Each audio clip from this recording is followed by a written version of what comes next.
Bab 56. Cinta sekretaris pilihan Papa. Anneliese duduk di ujung ranjang dengan kaki menapak lantai. Dua tangannya memegangi sisi ranjang sembari meremas bed cover tebal warna putih. Perasaannya sedang tidak baik-baik saja karena jantungnya bergemuruh. Sesekali Anneliese menoleh ke arah kamar mandi. Di dalam sana ada Brian yang katanya ingin membersihkan diri.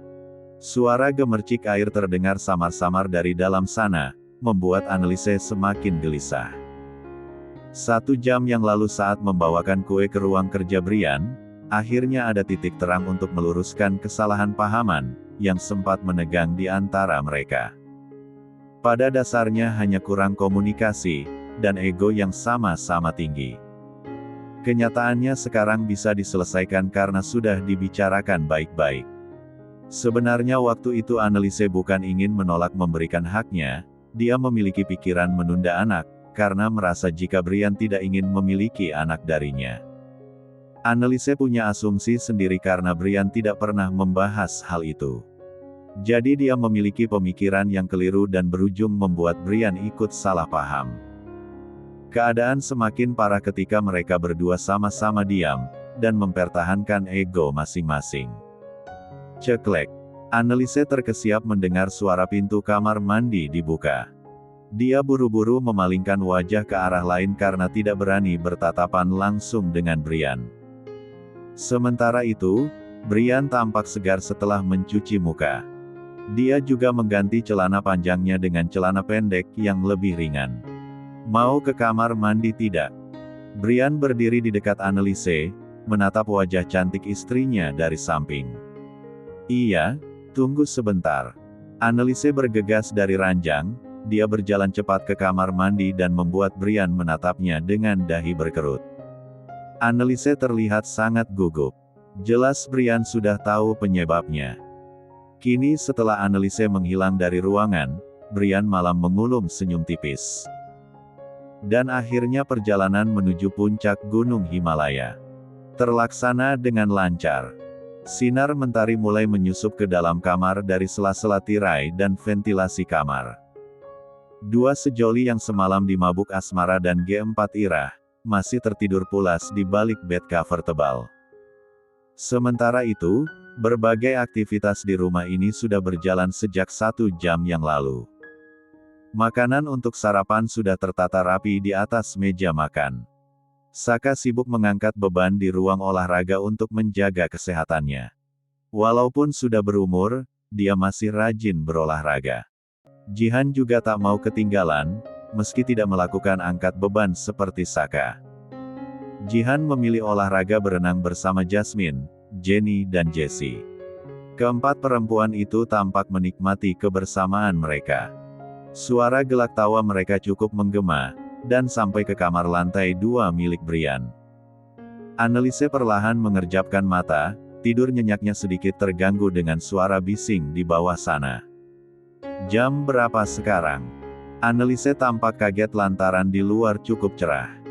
Namun dia lebih kaget lagi, ketika sadar tidak memakai apapun di balik bed cover tebal yang menutupi tubuhnya.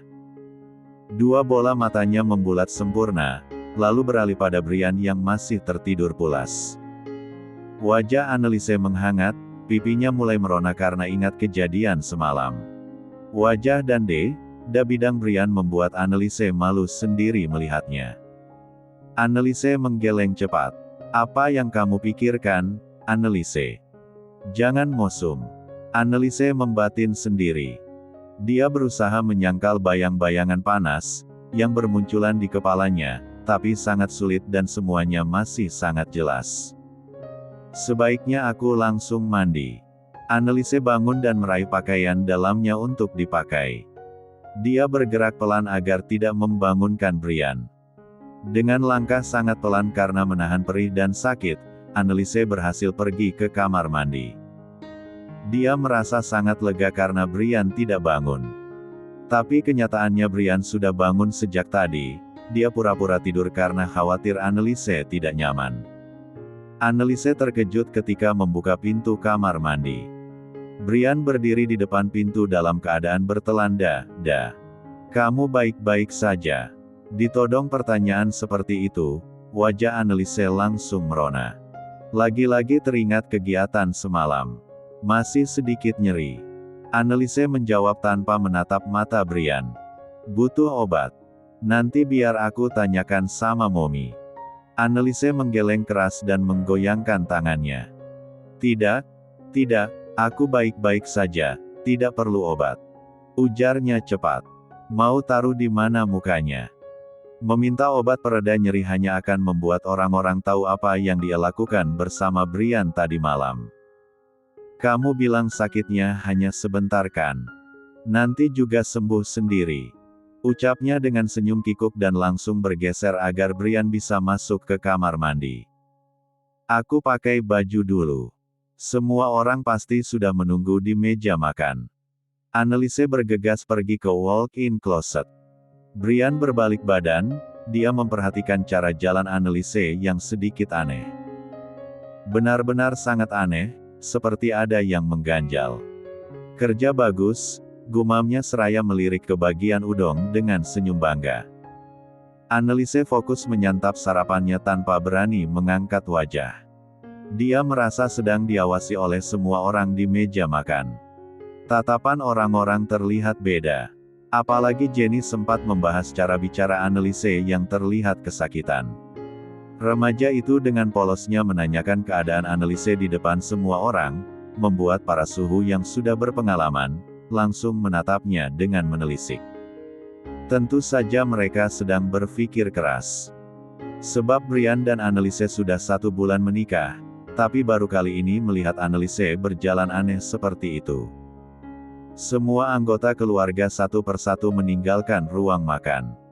Brian juga sudah beranjak dari sana karena harus menerima telepon dari Felix. Panggil Jasmine ketika melihat Anneliese akan pergi dari ruang makan. Ya, ada apa tante? Boleh bicara berdua. Jasmine menatap teduh. Dia dan Brian memang tidak terlalu dekat, sebab Brian keponakan Juna.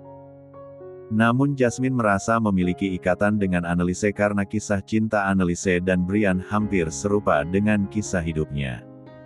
Di balkon lantai 2, 2 wanita cantik bera usia itu tampak menatap bukit hijau yang terbentang luas.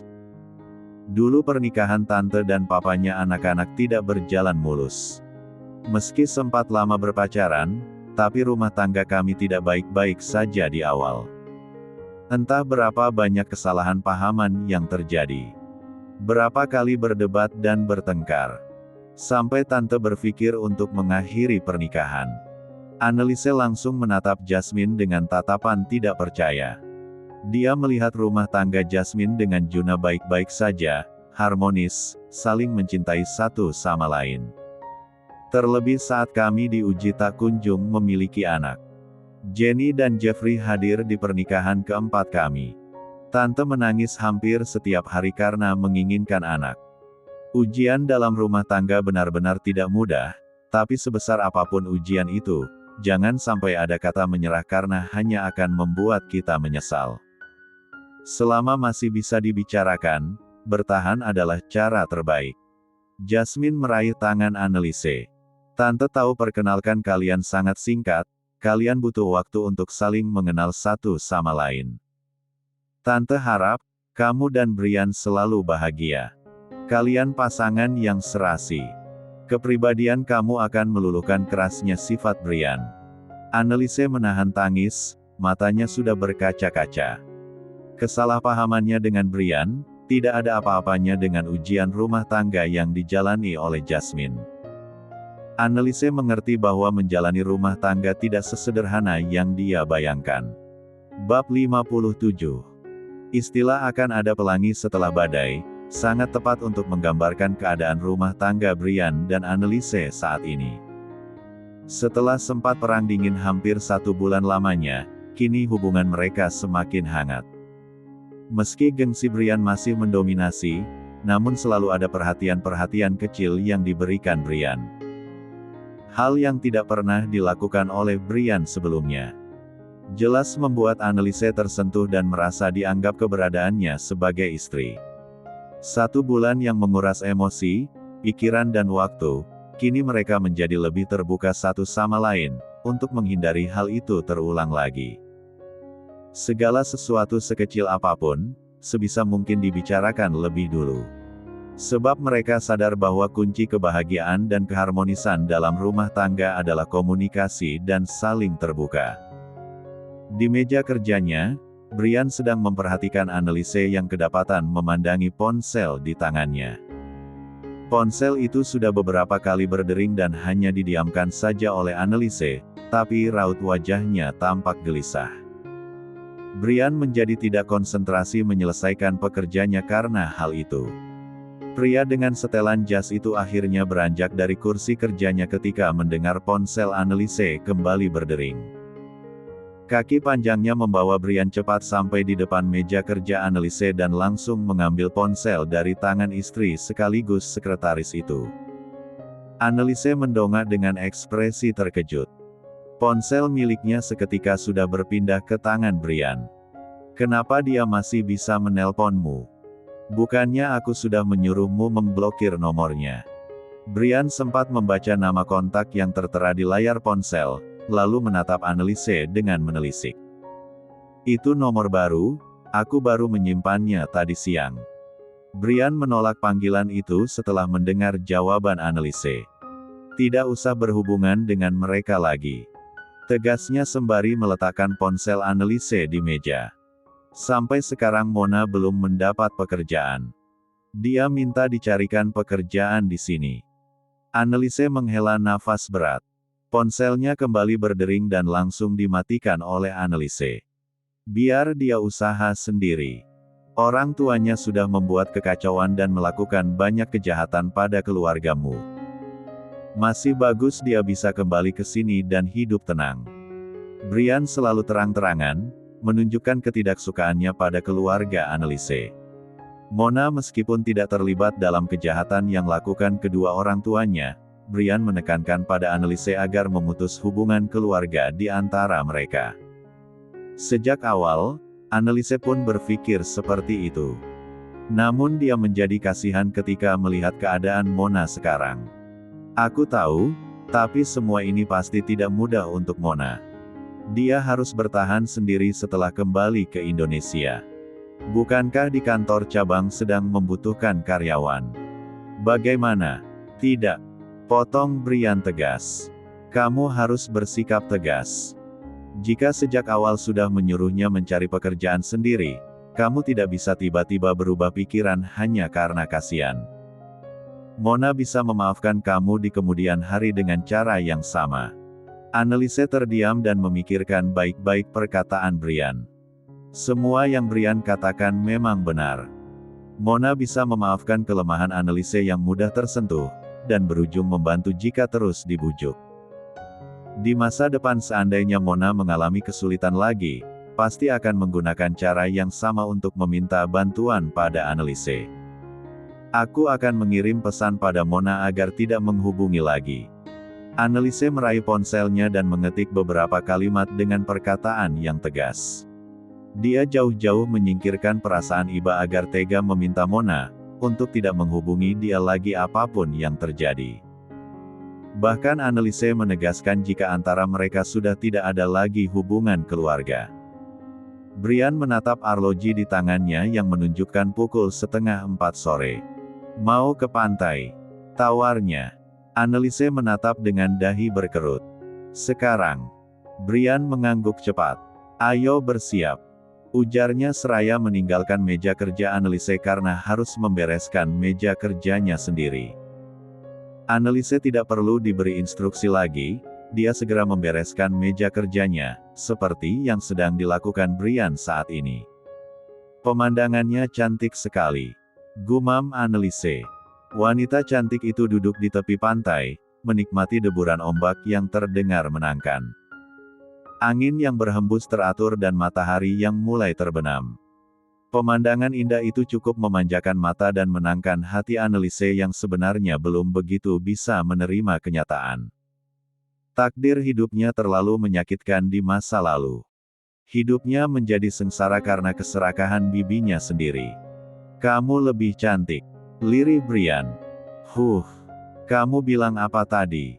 Anneliese tidak mendengar jelas ucapan Brian, karena sedang sibuk dengan pikirannya sendiri. Brian menggeleng. Tidak ada. Jawabnya singkat. Brian masih gengsi untuk memuji Anneliese terang-terangan. Anneliese tidak menatap Brian lagi karena pria itu mengalihkan pandangan ke depan. Tiba-tiba saja tangan Brian terulur dari samping dan menarik bahu Anneliese agar bersandar padanya. Dengan wajah datar, Brian merapatkan tubuh Anneliese. Perlahan Anneliese menyandarkan kepalanya di bahu Brian. Dia mengulum senyum tipis karena perlakuan manis Brian yang masih sangat kaku itu. Sudah gelap, udaranya juga semakin dingin. Brian bicara sembari melepaskan jasnya, dan memasangkan jas miliknya ke pundak Anneliese. Brian mengulurkan tangan pada Anneliese untuk berdiri. Anneliese menerima uluran tangan Brian dan tampak mengulum senyum tipis yang nyaris tidak terlihat. Dia selama ini mengenal Brian sebagai sosok yang dingin dan kaku, jadi ketika diperlakukan seperti itu, hati Anneliese langsung menghangat dan merasa dicintai oleh Brian. Brian menyibak selimut dan turun perlahan dari ranjang, kemudian meraih ponselnya yang berdering. Brian buru-buru menerima telepon dan pergi ke balkon kamar agar tidak mengganggu tidur Anneliese. Ada perkembangan? Tanya Brian datar, begitu pula dengan tatapannya. Saya baru saja mendapat kabar dari pihak kepolisian, Neni dan Wisnu ditemukan tewas mereka bunuh diri di sel. Lapor seseorang di seberang sana. Mata Brian seketika terbelalak. Dia cukup kaget mendengar kabar mengejutkan itu. Kamu yakin mereka bunuh diri? Sebaiknya ikut selidiki kematian mereka. Aku curiga semua ini ada hubungan dengan Giselle. Ujar Brian setelah diam beberapa saat karena syok. Baik, akan saya selidiki. Kerahkan beberapa orang untuk pergi ke TKP, bilang saja aku yang menyuruh kalian. Brian langsung memutuskan sambungan teleponnya dan kembali ke kamar.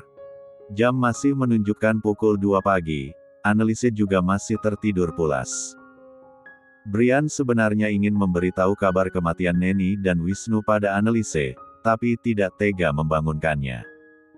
Perlahan Brian naik ke atas ranjang dan merebahkan diri di belakang Anneliese. Pria dengan postur tubuh tinggi itu memeluk Anneliese, mendekap tubuh Anneliese yang terlihat mungil dalam dekapannya. Anneliese menggeliat. Dia sedikit terusik dengan gerakan tangan Brian yang melingkar di perutnya. Aku mengantuk, nanti saja. Gumam Anneliese lirih. Apanya yang nanti? Tanya Brian tepat di telinga Anneliese. Kamu ingin bercintrong lagi kan? Aku benar-benar kesulitan membuka mata, biarkan aku tidur dulu. Anneliese bergumam lagi dengan suara yang semakin pelan. Brian hanya terkekeh kecil dan mengecup pucuk kepala Anneliese. Kamu sampai hafal kebiasaanku. Ujar Brian pelan. Brian sangat sering terbangun tengah malam dan memeluk Anneliese, lalu berujung meminta haknya. Jadi setiap kali Brian memeluk Anneliese, Anneliese sudah tahu apa yang harus dia lakukan.